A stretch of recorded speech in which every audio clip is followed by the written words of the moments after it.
Welcome to exclusive field report. ఈ రోజు field report లో ఉన్న అప్డేట్స్ చూద్దాం. కొనసాగుతున్న జనసేన జనరల్ బాడీ సమావేశం నంద్యాల జిల్లా ఆళ్లగడ్డలో హై టెన్షన్. తూర్పు గోదావరి జిల్లా కొప్పవరంలో ఘనంగా సత్యమ్మ తల్లి జాతర.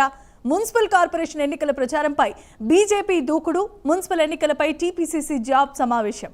ఈ అంశాలపై విజయవాడ నుంచి మనకు ఎక్స్క్లూజివ్ ఫీల్డ్ రిపోర్ట్స్ ద్వారా అందించడానికి మా కరెస్పాండెంట్ రాజ్ కుమార్, నంద్యాల నుంచి మస్తాన్, రాజమండ్రి నుంచి శ్రీరామూర్తి, హైదరాబాద్ నుంచి నాగేంద్ర, అజీం ఫీల్డ్ రిపోర్ట్లో సిద్ధంగా ఉన్నారు. ఇక ముందుగా విజయవాడకు సంబంధించిన అప్డేట్స్ చూద్దాం. జనసేన జనరల్ బాడీ సమావేశం కొనసాగుతూనే ఉంది. తాజా రాజకీయ పరిణామాలు, పార్టీ బలోపేతంపై చర్చిస్తున్నారు. జనసేన అధినేత డిప్యూటీ సీఎం పవన్ కళ్యాణ్ నేతృత్వంలో ఈ సమావేశం కొనసాగుతోంది. ఈ సమావేశంలో మంత్రులు, ఎమ్మెల్యేలు, ఎమ్మెల్సీలు, పలు కార్పొరేషన్ల చైర్మన్లు, ముఖ్య నేతలంతా పాల్గొన్నారు. దీనికి సంబంధించిన ఎక్స్క్లూజివ్ ఫీల్డ్ రిపోర్ట్ అందించడానికి మా కరెస్పాండెంట్ రాజ్ కుమార్ సిద్ధంగా ఉన్నారు. రాజ్ కుమార్, చెప్పండి.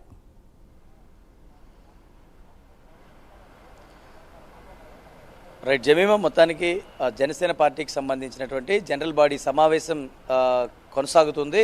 ఆ పార్టీ అధ్యక్షుడు రాష్ట్ర ఉప ముఖ్యమంత్రి పవన్ కళ్యాణ్ నేతృత్వంలో సమావేశం జరుగుతుంది. పార్టీకి సంబంధించి ఇది ఒక కీలక సమావేశంగానే ఆ పార్టీ తీసుకుంది. ఎందుకంటే రాష్ట్రంలో నెలకొన్నటువంటి తాజా రాజకీయ పరిస్థితులతో పాటు ఆ పార్టీకి సంబంధించి సంస్థాగతంగా ఆ పార్టీకి సంబంధించినటువంటి నిర్మాణానికి సంబంధించి చేయాల్సినటువంటి అన్ని కార్యక్రమాలపైన జనసేన పార్టీ ఫోకస్ చేసింది. ముఖ్యంగా ఇది ఇప్పటికే పిఠాపురానికి సంబంధించి కమిటీల నిర్మాణం పూర్తి చేసినటువంటి నేపథ్యంలో ఆ తరహాలోనే రాష్ట్ర వ్యాప్తంగా ఉన్నటువంటి అన్ని నియోజకవర్గాల్లో కూడా జనసేన పార్టీ ఇప్పటికే కమిటీల నిర్మాణానికి పెద్దపీట వేయబోతుంది. ఆ పార్టీ అధ్యక్షుడు పవన్ కళ్యాణ్ ఇప్పటికే కొన్ని కీలకమైనటువంటి ఆదేశాలు ఇచ్చినటువంటి నేపథ్యంలో, అంటే రాష్ట్ర వ్యాప్తంగా ఇప్పటికే జనసేన పార్టీకి సంబంధించి పనిచేసినటువంటి క్రియాశీలక కార్యకర్తలతో ఆ పార్టీకి సంబంధించినటువంటి పార్టీ ప్రధాన కార్యదర్శి రామ్ తాళూరి ప్రత్యేకంగా సమావేశం అవుతూ ఉన్నారు. ప్రత్యేకంగా ఆ పార్టీకి సంబంధించినటువంటి ప్రతి నియోజకవర్గం నుంచి 50 నుంచి 60 మంది సభ్యులను ఆయన కార్యాలయానికి పిలిపించుకోవడం, ప్రత్యేకంగా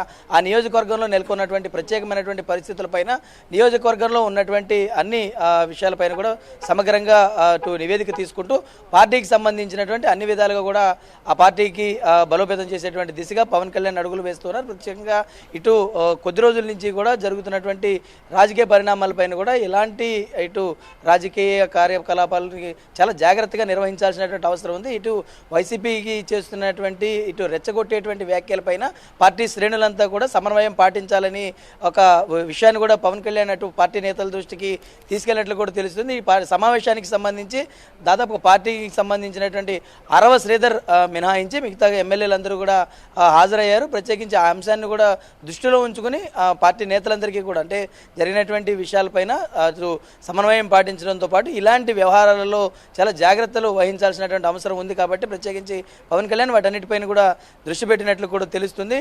మరి కాసేపట్లో ఈ సమావేశం కూడా ముగుస్తుంది. మరి రాజ్యసభ స్థానానికి సంబంధించినటువంటి అంశంలో కూడా జనసేన పార్టీ ఒక సీటు తీసుకునే అవకాశం ఉంది. కాబట్టి దానిపైన కూడా ఈరోజు కొంత చర్చ జరిగే అవకాశం ఉంది. దాదాపుగా 120 మంది సమావేశానికి కూడా హాజరయ్యారు. మరి ఎలాంటి అంశాలు చర్చ, అంటే పార్టీ నేతల నుంచి ఫీడ్బ్యాక్ తీసుకున్నారు. కాబట్టి ఎందుకంటే 3 పార్టీల సమన్వయం నుంచి కూడా ఇప్పటికే అటు బొలిశెట్టి సత్యనారాయణ చేసినటువంటి కామెంట్స్ని కూడా తీసుకుంటున్నారు. ఎందుకంటే 3 పార్టీలు కూడా గ్రౌండ్ లెవెల్లో ఎదురవుతున్నటువంటి పరిస్థితులపైన, ప్రత్యేకించి ఆ పార్టీకి రావాల్సినటువంటి అన్ని స్థానాలు, ఎందుకంటే రేపు రాబోయే స్థానిక సంస్థల ఎన్నికల్లో కూడా ఆ పార్టీ నియోజకవర్గాలు కేటాయించబడేటువంటి అన్ని స్థానాల్లో కూడా ఆ పార్టీ పోటీ చేయాల్సినటువంటి అవసరం ఉంటుంది. కాబట్టి ఇప్పటికే సీట్ల విషయం, అంటే ఏదైతే ఎమ్మెల్యే స్థానాల విషయంలో జనసేన పార్టీ ఇప్పటికే కొంత నియంత్రణ వహించి ఖచ్చితంగా తీసుకునేటువంటి అన్ని స్థానాలు కూడా కొంచెం తగ్గించుకుని మిగతా పార్టీలకు అవకాశం కల్పించడంతో పాటు ఇప్పుడు రేపు రాబోయే స్థానిక సంస్థల్లో ఖచ్చితంగా వారి కోటా వారు తీసుకుని బలంగా పోటీ చేయాలనేటువంటి అంశం పైన ప్రత్యేకంగా పార్టీ కూడా దృష్టి పెట్టబోతుంది.